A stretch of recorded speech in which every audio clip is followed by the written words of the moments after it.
بود که تابعیت فرزندان حاصل از ازدواج مادر ایرانی با پدر خارجی کلافی سردرگم بود و به واسطه نداشتن اسناد هویتی این افراد از بسیاری از امکانات رفاهی محروم بودند. اما به نظر قرار است که این مشکل حل شود. حالا اما تعیین هویت بیش از 80,000 کودک حاصل از ازدواج مادران ایرانی با اتباع غیر ایرانی بر عهده سازمان پزشکی قانونی کشور گذاشته شده و این سازمان مکلف به تهیه و تایید پروفایل ژنتیک آنان است. قانون اعطای تابعیت به فرزندان حاصل از ازدواج زنان ایرانی با مردان خارجی در سال 1398 تصویب شد و اکنون در مرحله اجرا قرار دارد. در سازمان پزشکی قانونی 400 میلیون تومان اعتبار برای تجهیزات دستگاه‌های مورد نظر برای انجام آزمایش ژنتیک در نظر گرفته شده است. هزینه انجام این آزمایشات در مراکز خصوصی برای هر نفر 2.5 میلیون تومان تمام می شود، اما تعرفه در پزشکی قانونی نزدیک به 500,000 تومان است.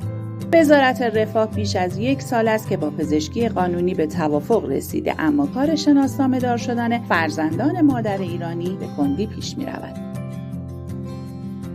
این در حالی است که دسترسی به شناسنامه و هویت زندگی این افراد را دگرگون خواهد کرد و فقر مطلق ایرانی‌ها برای این افراد یک مرحله از خوشبختی است.